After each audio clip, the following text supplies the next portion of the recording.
warahmatullahi wabarakatuh. Waalaikumsalam warahmatullahi wabarakatuh. Selamat siang dan salam sejahtera semua. Sidang nomor perkara 1234 garis miring PID.B garis miring 2024 garis miring PMJBR pada sidang hari Jumat 18 Oktober 2024 akan dimulai. Dengan susunan majelis sama dengan sidang yang lalu. Majelis hakim memasuki ruang sidang. Hadirin dimohon berdiri.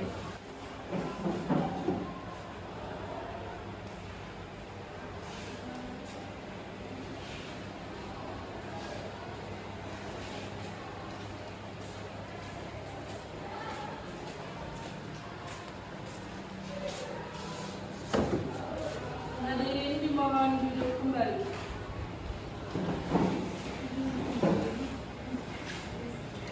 Sidang kasus pidana pemerkosaan dengan nomor perkara 1234 garis miring PID.B garis miring 2024 garis miring PNJMBR dinyatakan dibuka. Kami akan mengadili perkara yang melibatkan Bambang, Udin, dan Nanang yang didakwa atas tindak pidana pemerkosaan terhadap korban saudara Wati. Apakah jaksa penuntut umum siap untuk membacakan dakwaan? Siap, Yang Mulia.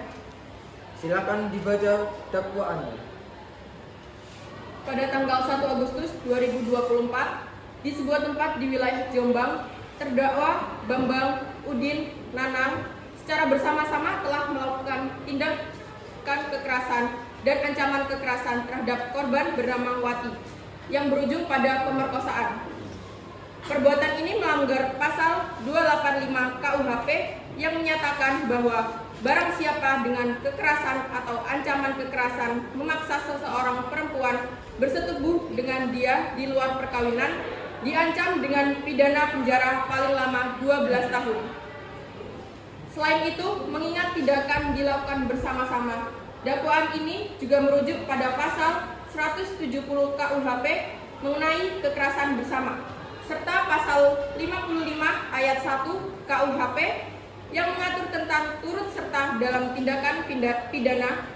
Kami menuntut agar para terdakwa dijatuhi hukuman penjara 12 tahun untuk masing-masing pelaku, serta membayar restitusi kepada korban. Kami juga akan menghadirkan bukti dan saksi yang mendukung pernyataan ini. Terima kasih jaksa. Apakah penuntut hukum siap untuk menanggapi dakwaannya? Terima kasih Yang Mulia. Kami akan menyampaikan bahwa klien kami telah menyesali perbuatannya, tapi kami ingin menegaskan bahwa gugatan mereka melakukan tindakan kekerasan itu adalah skenario yang dibuat-buat. Pada hari itu mereka sukarela melakukan tindakan tersebut. Baik, sebelum kita melanjutkan, kami akan memulai dengan pemeriksaan saksi. Silakan saudara Wati maju dan memberikan kesaksian. Saudara Wati, bisa Anda ceritakan kepada majelis hakim apa yang terjadi pada malam itu? Pada malam itu, saya sedang pulang dari acara teman saya. Tiba-tiba, saya disergap oleh ketiga terdakwa. Mereka menarik saya ke tempat sepi dan melakukan tindakan tersebut secara bergantian. Saya berteriak, tapi tidak ada yang mendengar. Saya tidak bisa melawan mereka sangat kuat. Apakah Anda yakin bahwa ketiga terdakwa ini adalah seorang pelaku? Apakah Anda yakin bahwa bisa melihat wajah ketiga terdakwa dengan jelas? Ya, saya yakin. Meskipun saya ketakutan, saya bisa melihat wajah mereka dengan jelas. Apakah Anda mengenali salah satu dari ketiga pelaku ini? Tidak, saya tidak pernah mengenal salah satu dari terdakwa. Saudara Wati, apakah Anda yakin bahwa ketiga orang yang ada di sini telah melakukan tindak kesalahan tersebut? Apakah Anda yakin bahwa dapat melihat ketiga wajah pelaku tersebut dengan jelas?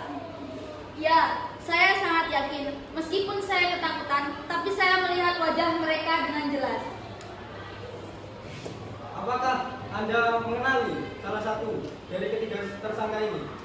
Tidak, saya tidak pernah mengenal dari terdakwa. Bagaimana Anda bisa yakin bahwa salah satu orang di sini adalah pelakunya? Bagaimana jika identifikasi tersebut adalah kekeliruan atau kesalahan? Saya yakin karena saya ingat wajah dan suara mereka. Izin Yang Mulia. Silakan. Sepertinya pertanyaan dari pengacara pelaku ingin membahayakan ingatan korban yang trauma pasca kejadian tersebut. Tapi tidak menutup kemungkinan kejadian tersebut dibuat-buat skenario. Terima kasih. Izin menyanggah Yang Mulia. Silakan. Kerusakan psikologis itu bisa terjadi atau muncul akibat beberapa faktor. Tidak selamanya psikologis itu terjadi akibat pemerkosaan ataupun kekerasan, melainkan bisa dari faktor yang lain. Terima kasih. Izin Yang Mulia, saudara pengacara terdakwa, ini sebenarnya sangat serius. Korban telah jelas ia dipaksa dalam hal ini. Dalam Islam, ini disebut juga sebagai zina dan harus dihukum dengan berat. Baik, sebelum melanjutkan, saya ingin mendengar dari para terdakwa. Saudara Udin, silakan maju untuk mengutarakan pernyataan Anda. Yang Mulia, saya akui bahwa kami bertemu dengan Wati malam itu. Tetapi kami tidak pernah melakukan kekerasan. Ini semua terjadi karena dia yang setuju. Kami tidak pernah memaksanya. Kami melakukan dengan sama-sama maunya. Apakah Anda menyadari bahwa keterangan Anda bertentangan dengan laporan korban dan barang bukti? Ada saksi yang mengatakan bahwa ada kekerasan fisik. Bagaimana Anda menjelaskan luka-luka pada tubuh korban? Saya tidak tahu dari mana luka-luka itu yang Mulia.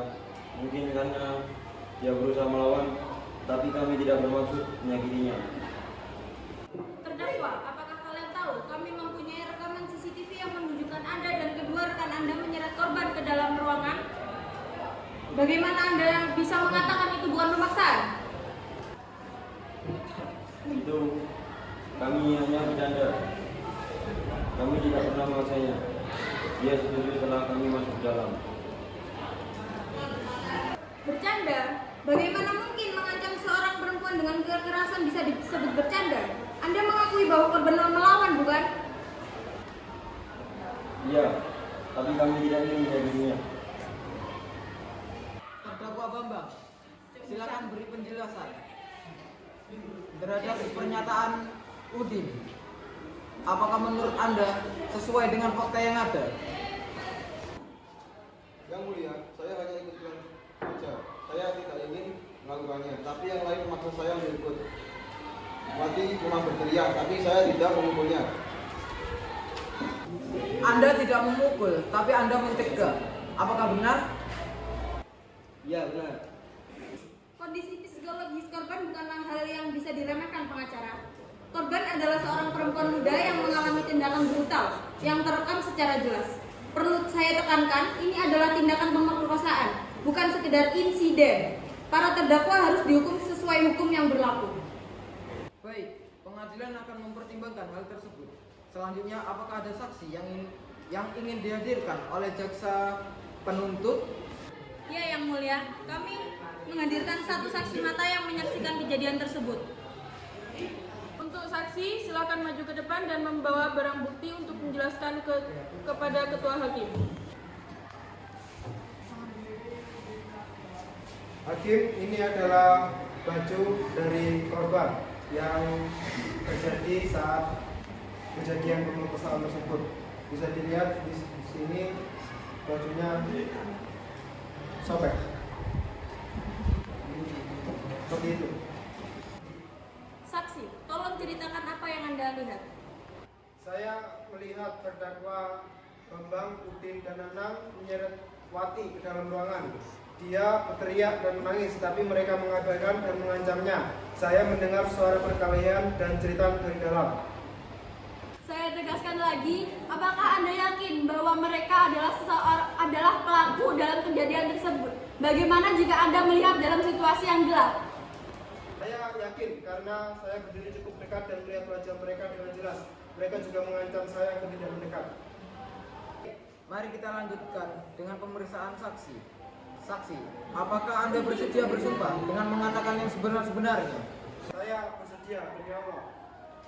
Barang bukti yang diajukan berupa pakaian robek dari korban dan rekaman CCTV tempat kejadian. Pakaian korban telah diperiksa oleh forensik atau oleh tim forensik dan sesuai dengan dugaan adanya kekerasan fisik. Sekian. Izin Yang Mulia, kami tidak menolak kesahan barang dan bukti, tapi kami ingin menekankan bahwa usia mereka masih dini dan mereka juga melakukan kesalahan tersebut dan mengakui jika mereka menyesali kesalahan tersebut. Terima kasih. Niat atau tidak, kejahatan ini sudah dilakukan. Mereka melakukan pemerkosaan Yang Mulia. Korban mengalami trauma seumur hidup dan para terdakwa tidak bisa begitu saja lolos dengan dalih mereka menyesal. Dalam hukum Islam, pemerkosaan digolongkan sebagai zina al-kibrah atau dosa besar dan pelakunya dapat dihukum dengan deras 100 kali atau cambukan 100 kali atau bahkan rajam bagi orang yang sudah menikah. Selain itu, para pelaku diwajibkan membayar diat kepada korban sebagai kompensasi.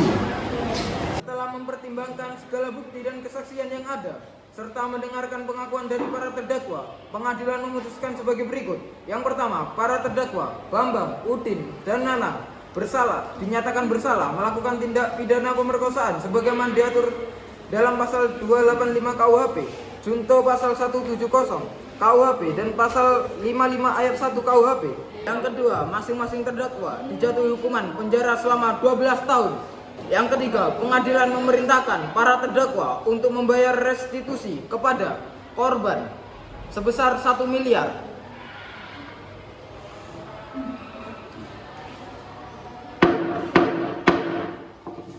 Demikian kami telah menyampaikan seluruh fakta dan bukti yang relevan. Dalam perkara ini kami berharap majelis hakim dapat mempertimbangkan dengan seksama setiap detail yang telah diuraikan dan memberikan keadilan yang seadil-adilnya bagi korban. Terima kasih atas perhatian dan kebijaksanaan yang diberikan. Kami akhiri. Wassalamualaikum warahmatullahi wabarakatuh.